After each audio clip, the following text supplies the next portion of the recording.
The mighty US dollar is falling apart, and I'm going to go into why this is bad news for Mr. Trump and the US, even though that's actually what Trump wants. Now, when the dollar goes down, what we mean by that is that compared to other currencies, the dollar is going down. So, for example, if $1 used to buy 158 Japanese yen, and then it buys 140 Japanese yen, then that's a drop of about 12%. The idea that if dollar goes down in value, then foreign investors will find it cheaper to buy U.S. assets because they can buy more of it. And so what Trump thinks is that, more investment is going to happen in the U.S. and U.S. production is going to increase. And at the same time, because U.S. goods and services are cheaper for foreign buyers because the dollar has gone down, they'll buy more goods and services produced in the U.S. Then the U.S. exports are going to increase, which will reduce the U.S. trade deficit, which, according to him, is the reason why he's got into this whole trade war to reduce that deficit.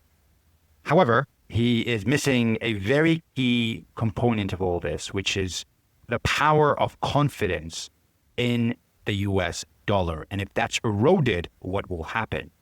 People are now thinking that the U.S. dollar is going to decrease and continue to decrease in value. And what that means is that they don't want to buy assets that provide U.S. dollars because those U.S. dollars are going to be worth less over time. Let's take an example of the U.S. government bond market, which we're actually seeing happening in real time. There is a decreased demand for U.S. government loans because people think, I don't want to get my interest in dollars, because when you buy government loans and they pay, for example, 4.6% interest, that 4.6% interest is going to be paid in dollars. And so they're going to receive dollars. But if the currency is being demolished, let's say by 12%, then you're actually losing 7.4%. You're actually losing money even though the interest is 4.6%, because when you change those dollars to the foreign currency, you're getting less. And so people are thinking, why am I investing in the US if the currency is going to keep on going down and further and down? In fact, what people are doing are they're selling their US assets and de-risking, reducing their exposure to the dollar and investing their money elsewhere. We're seeing China force a lot of their banks to stop investing in US. We're seeing Japan and China sell their US government bonds. And this is terrible for the US because when, if there's a decreased demand for US government bonds, that means they have to increase the interest they're paying to these creditors, these people that are providing the money to the US government. And if they have to increase the interest that they pay, that means the cost of borrowing money increases at a time when the U.S. is up to its head with debts. And add to that there's a trade war happening. So countries are like, why are we investing in the country that's creating a trade war with us? That's a huge risk. We want to rely less on the U.S. We want to put less of our money in the U.S. because it's a huge risk right now. So, the whole decrease in dollar and the trade war is reducing people's appetite for U.S. assets at the moment, and they want to get their money out of the dollar because they think that it's going to buy them less of their foreign currency. And because more people think that and more people are leaving, the dollar is going down even further, and it's kind of like a self-fulfilling prophecy. And just to note, the two biggest creditors to the U.S. government in terms of foreign creditors is number one, Japan, where it has 1.1 trillion of U.S. debt, which is 12% of all foreign debt to the U.S., and China is the second, with nearly 800 billion of U.S. debts. That's just investment in U.S. government debt, not other investments in the U.S., which come into trillions of dollars. Now, people expect the dollar to go down mainly because of two things. One, they expect a recession to happen in the U.S. because of the increase in prices that are going to happen because of the tariffs being applied, which immediately puts prices up. And the fact that importers, because the value of the dollar is going down, they can buy less foreign goods and services. And so the price, or it's going to be more expensive for them to buy the same amount of goods and services because the purchasing power of that dollar is going down. So that's going to increase costs even further. And because there's such an increase in cost, it's going to kill profits and cause a recession. And so they're going to get a less return on their investment in the US. So they're trying to exit that and put their money in more stable, better places.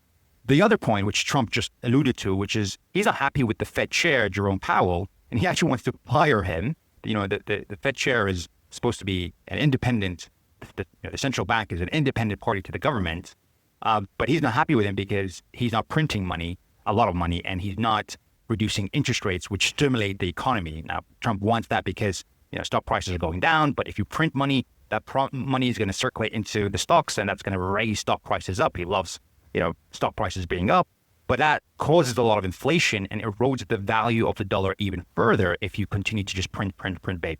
And that's what Trump won. And so people think that, if that happened and Trump puts in a new chair that is very friendly to Trump's policies of just wanting to print, that's going to cause huge inflation. It's going to decrease the value of the dollar even further because there's more money in circulation in the system, which is going to decrease the value of the dollar and push more people to sell their dollars, their assets denominated in dollars, and get their money out because their value of their investment is going to go down with that decrease of the dollar. Now, this kind of volatility, you shouldn't really expect that from a world reserve currency like the dollar, which is supposed to be stable, which is supposed to be, there's a huge demand for it because all transactions around the world really transact through dollars. So everyone wants dollars. But that's the amount of uncertainty and chaos that Trump has brought about right now. Investor confidence is at record low. People don't think that dollar is going to hold value, so they're dumping it. And this is bad news for U.S. consumers because, as we said, a drop in the value of dollars in exchange for other goods means